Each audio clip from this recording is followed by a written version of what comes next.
right, in the 90s, I was kind of a big fan of MTV's The State. If you got to see, I think you watched a few episodes, but it was one of those, like, it's underground, it was very few college. If you were in college in the 90s, one of those, like, you would really like it. Michael Showalter is one of the members of The State. He's the director of this movie, so... And he also did The Big Sick. Sick. Yeah, I did like that. Which is fantastic. Yeah. And he worked on I always wonder, whenever he makes a new movie, I always get this sense, like, is it going to be like The Big Sick? Or is it going to be like The Stage? Wet Hot American Summer? Which was the one. absurdist film that I think he uncredited worked on. He was a star of that movie, too. And it's like, he's got like two modes when it comes to it. He can make these kind of like completely absurdist comedies, or else he can make comedies that have a little bit of a heart or a little bit of a tinge to them, where they like go down a serious path. And then pepper it with some crass. Yeah. Oh yeah, definitely crass humor, but it's like under the surface, which is really nice. And that's what we get today as we talk about the film that is the same name as a documentary that came out 20 years ago, but this is the dramatization, if you will, The Eyes of Tammy Faye. Join us.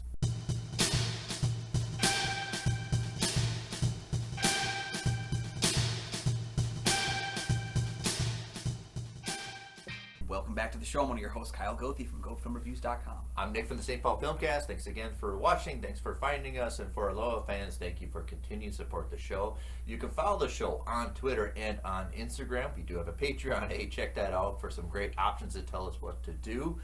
Today we're going to talk about a movie that's kind of vying for Oscar nominations.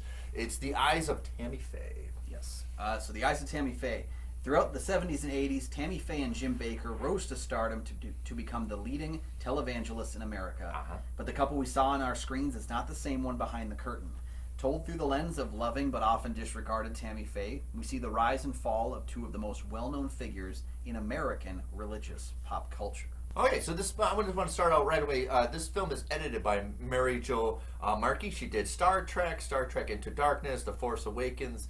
Also, to TV, she did a lot of Felicity, Alias, and Lost. She's very much J.J. Abrams' editor. Super 8 as well. Super 8. So she, J.J. Abrams' editor. And I really admire her editing of this movie. That's one of the aspects I do like about this movie, is the editing is great. I think it should get nominated for editing. Yeah, I think this one, my inner Oscar pundit is coming out right now to say that because this episode will air the day before the Oscar nominations are announced. So we're going to make our final predictions here. And I do think that this film will get up. I do think it'll just barely clinch it for a Best Actress nomination for Jessica Chastain. Okay. And I think the film will very easily get a Best Makeup and Hairstyling nomination.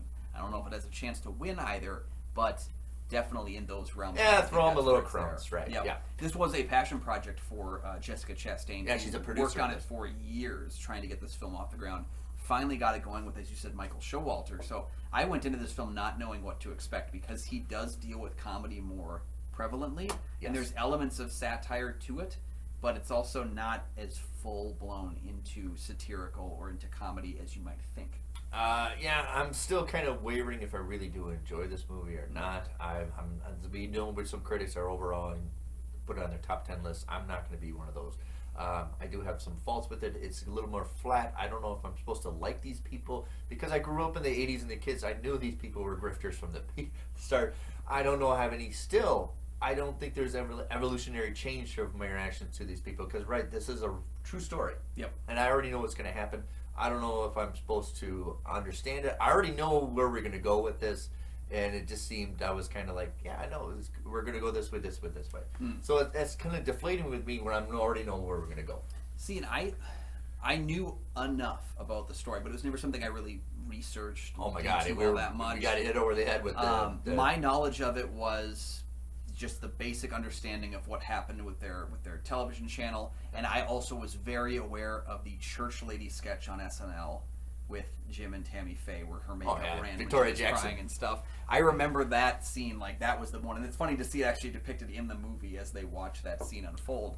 I had very like surface level interaction. I also knew about the Jim Bakker buckets, and I was hoping we'd get to see that in the film, because that's an absolute insane story on its own. But we got bombarded because they went on a huge media campaign when they got accusations. So they went on televisions, they did commercials, and then the court case was like O.J. Simpson trial before O.J. Simpson trial. So we were just some saturated. They're from, they met in Minnesota. So she's from Minnesota, and they're both at like a Bible college in Minnesota. Yep. So there was some connections of Minnesota related. So they went on a huge media campaign here in Minnesota as well. So we've got all over the place, and it's just like nice to see them go away. Yeah. But then we get this movie of them coming back. That's fair. Yeah. And I think Yeah. what this film is it's not a. I like that it's not a condemnation and not a celebration, but just more of like a bird's eye view, or through the lens of Tammy Faye. Yeah. And I do think that she's depicted in a much more kind of like Ignorant. yeah, kind of like she was unaware of what was really happening, and then once she got in too deep. Where that was how she's depicted in the film. Right. Was that she basically had to keep going along with things, and that's kind of the film confronting how how people in power can kind of mold and move religious aspects around to define what they want to do. Because Tammy Faye was it seems like on the surface and in the film, she's depicted as a very loving person, Very she innocent, loves people. but just almost has attachment to anybody, and then she's going to mold their personality as well. Yeah, she does So- take on the traits of the people that she's around. Yeah. But one thing that she never wavers on in the film is her affection to help people, move them along. Like, I like that they showcased her LGBTQ work in the film, and the fact that she even wasn't afraid to like use her power in the religious community to. Right. She didn't see what was wrong with that in the religious eyes of her husband. But like one of the things I'll use as a marker, like Rico and Starship Troopers. Yeah. His character never evolves, never changes. It's always stays the same, and that's why I think everybody involved with this, they don't change. They just or learn a lesson or empathize.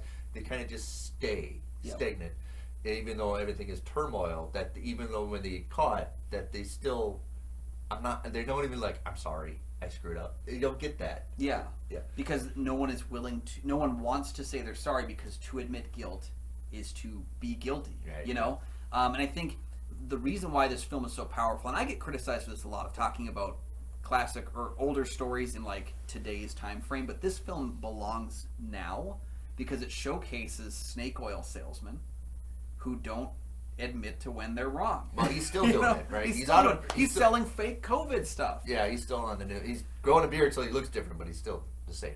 Yep. Right, and then he had his big meltdown in court. That was a famous thing. That went on for weeks in the news, of his big meltdown in court and how he was going to scream, I'm going to kill myself in court, and they took him away bawling. Yep. And then she did, it's not over till it's over. Kind of like, let's brighten up the atmosphere in the press conference. And I think that got washed away, because that is what we all remember, even when we were kids, that big thing. That kind of gets marketed away. I understand they don't want to focus on that. They want to show them as real people. Yeah.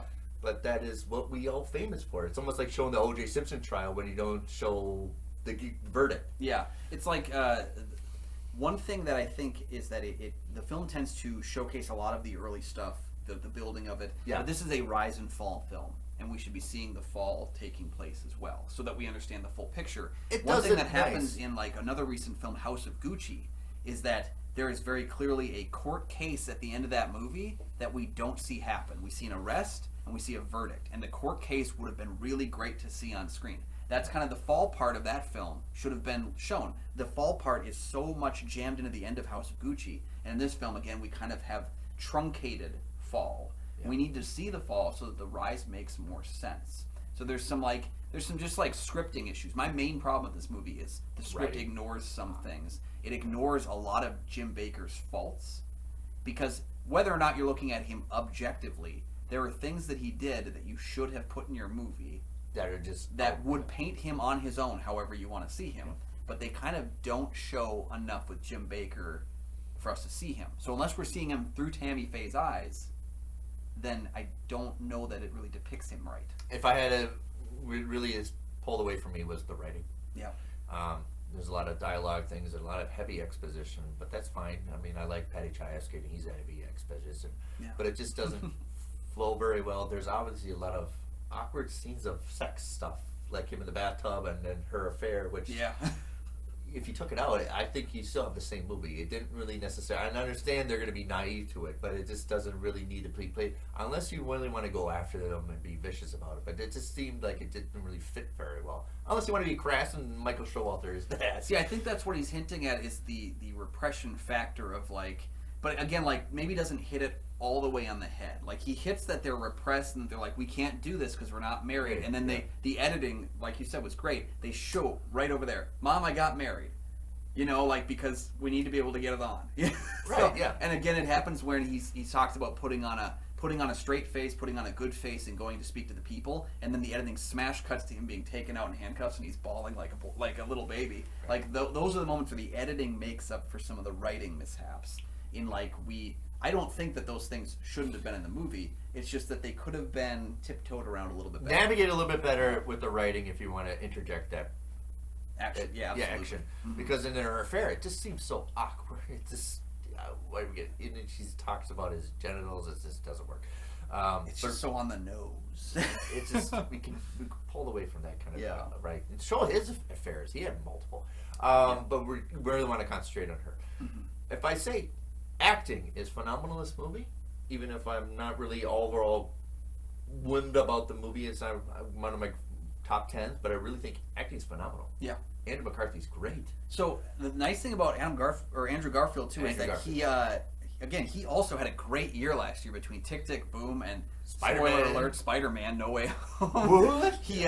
But like he had a great year last year as well, and this is another one where this performance is going to get drowned out by his performance in Tick Tick Boom because that's a much larger scale character, whereas this is more of even like he's a bombastic character, he's a bigger than life character, but he is kind of sidelined for Tammy Faye. All of us are focused on Jessica Chastain's phenomenal portrayal, but you also get Vincent D'Onofrio, who's playing Falwell. Yeah, Jerry Falwell. God, if you're kid in the 80s, you know Jerry Falwell. Yeah. When they said that Falwell was going to be there, and I was like, wasn't Vincent D'Onofrio in this movie? I bet he's going to be like. It's kind of that thing where it's like I pegged them both. I was like, yeah, he's definitely going to be. He's phenomenal in this too.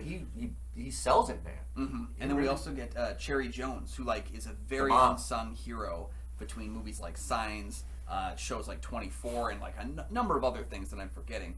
She does a great job because she's our moral compass. Yeah. You know, she's our true north. Who's like, you know, even though she's drug in to the deceits, she's the conscientious character. If I say if there's a character is aware that they're in their story, it would have been her character. Mm-hmm. Yeah. Yep. Exactly. Yeah, because if you do writing, if you want to do a conscientious character, definitely they're like, you guys, what the heck are you doing? Right. Yeah. Yeah. And I also really like Frederick Lane, who plays Tammy Faye's stepfather. If you're a fan of shows like Lost, he was on that. He's done a number of other things, The Greatest Showman. But again, he's a character actor who doesn't get a lot of love, but the way he's utilized in this film is, again, like a juxtaposition against Cherry Jones's mother character, in that he is more of an accepting father. Yeah. He is more of he doesn't necessarily tell her she's doing the right thing, but he is there to be a father figure and kind of celebrate the wins, but also help kind of raise. I like their juxtaposition because he's, we have Cherry Jones as a moral compass. We get him as kind of more just like a father figure, and it really works well together with them. So, Ray, I would say a lot of like production set. They built great sets for this. They went on great locations. What's missing is I know what's going to happen. I'm not interested in seeing what's about these characters anymore. Let me challenge you, though. All right. Let me challenge you, because you love noir. Yeah. How does every noir end? We know condemnation. You know what's coming. Right, yeah. Maybe the how is different. But this felt to me like a movie where, like, I think we know how movies like Goodfellas it's like Casino play out. or like Martin Scorsese. Yeah. We want to see him be indulgent, but we also want to take the punishment for... I think it's less about how it... Or you know how it's going to end. I think it's less about that and more about just how they placate it within the script. Because the film, like, at the end, I was like, oh, it's over? Like, it just felt like I thought there was going to be more to that fall. I'm going to keep hitting on it. The fall is flawed. The rise is great. Too much on that. Yeah. Yeah. Which like we do with, like I mentioned, Martin Scorsese. We like to see him get all rich, and we like to see him get punished for it. Yeah. We don't get that much punishment. In fact, we want to feel sorry for her, and I don't feel sorry because I think she was fully aware of what was going on. So let me say this. I feel sorry that what she was planning on doing with her life didn't go that way. Yeah. Because I do think that she started off with the best of intentions. I think that she got involved. I think she wanted to do entertainment. Yeah, and I think she wanted to help people. She wanted to like I said, they showcased that word for word interview with Reverend Steve Peters, who is, by the way, still alive. Yeah. They showcased that word for word interview of her helping somebody who her society within the religious community would condemn. They give us that like moment of like letting us know that she did plan on doing something right, on being the person, but she got involved with a con man and a religious group of people who are more obsessed with hate because hate helps. You know, we create an enemy, and that way we can use that. And I say this again, I'm a faith-based person, so like I'm going to tell you right now that this movie challenges the way that religion has been used for decades. TV. Yeah, and how we kind of like allow ourselves to be hateful in the name of something else. So cinematography is Michael Galakis. He also did cinematography for Under the Silver Lake, starring Andrew Garfield. Great couple. It was kind of under the radar kind of a movie. Yeah. It's kind of under the radar, kind of very David Lynchy, Brian De Palma kind of film. Well, and Galakis also worked on David Robert Mitchell's previous film, It Follows, as well as Jordan Peele's Us. So definitely tackling. And what's funny about all three of the other films that we've mentioned is they're not really bright and shiny. They're dark and dreary. No, the sets are even bright. Silver Lake is bright and shiny within a dark and dreary like coating. Yeah, very much like Mulholland Drive. Yeah, so when you talk about like, I think this movie is depicted as being very lavish, very glamorous at times, and being very bright and shiny, even though not everything happening is good. Fraudy. Yeah, it's glamorous. It looks like fraudy, almost like House of Gucci kind of did. Yeah, it reminds me a bit of a like it's almost like we know we're on a set. And that's okay. We're going to tell you we're on a set because we want the facade to be part of it. Right. Yeah. Michael also did cinematography for M. Night Shyamalan, so he did Old, Glass, and Split as well. So that's another connection to M. Night Shyamalan, with Cherry Jones doing Science of Village as well. So there's a connection there. I don't think cinematography is going to get some kind of accolation or anything, but it's kind of effective use of just being aware of surroundings. It's just one of those. It's just going to be kind of a vessel. Well, and like I said, this movie, I don't have final numbers on it, but I know it did not perform particularly well. It was during a particularly high surge in COVID cases. Like I said, theaters were open, but we weren't really sure if people wanted to go see this kind of a movie. But I'm thinking people my age, and I'm 45, and people older are just tired of them. Story, and they don't want to deal with it. They're just tired of them. I can respect that, because we've had 10 years of them being part of the consciences of media and everything. Yeah. I think they just got enough of it. They just don't want to care. Yeah, maybe the wrong time period for its release. You know, Chastain had gotten this out when she wanted to several years ago. Maybe it would be different. But I remember too. I missed this one in theaters because it disappeared rather quickly because it underperformed. It was a number of kind of like Nightmare Alley, West Side Story that just gone. And this is one where not only I missed it in theaters, but I was in like Target shopping one day, and it was just on the shelf, and I was like, wait, this is out? Like, it was very quick to get to a home video release, and there was no fanfare for it. I usually track movies that are coming to home video because I have an extensive collection.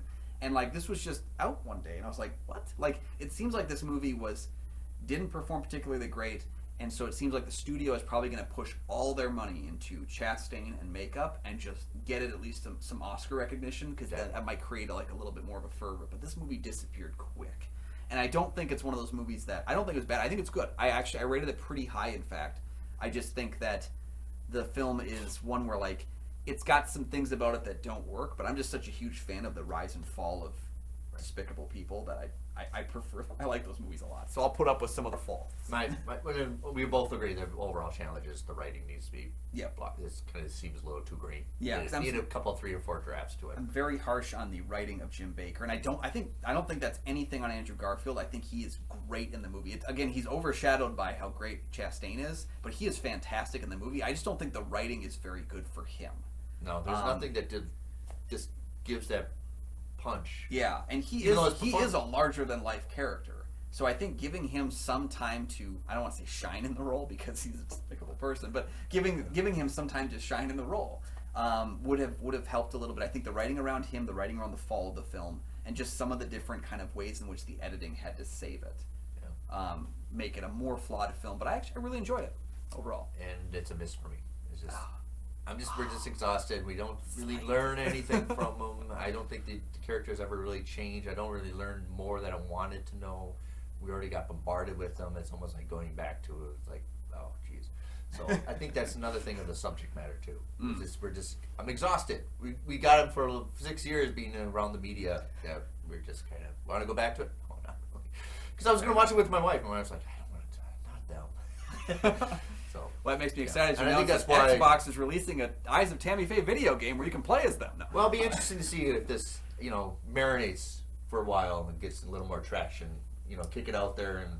I think tomorrow when the nominations are announced, we'll find out if this film has the legs to make it. It's not going to win either of the awards that I think it's going to get nominated for. I don't think it's going to win any. No, but I do think it will get 2 nominations, and I guess in 24 hours we'll probably find out because it'll be coming up soon. So, it seems like we're pretty split on The Eyes of Tammy Faye. Yeah. But now we want to hear, what do you think about the movie? Let us know in the comments section down below. It's currently streaming on HBO Max, and you can find it in a number of retailers. So let us know your thoughts on the film below. What were your thoughts about them going in, and did you keep those thoughts through the end of the film? We're particularly excited to hear your thoughts on that movie. And while Yes, you're down there, like, subscribe. Hit those buttons. Check out that Patreon too. The link is down in the description. Nick pointed it out already. You get to do things like picks with Kyle and Nick. You get to pick movies that we get to talk about. You get so many cool things just for being a patron. And patron tiers start as low as $1. Sacrifice a cup of coffee. You'll be all right. But until next time, you can find all my film reviews at gofilmreviews.com. You can find my podcast, the St. Paul Filmcast, anywhere you find podcasts. Yep, and look for us soon with our brand new television station where we'll be talking about Jesus. religious movies 24 hours a day. Jesus.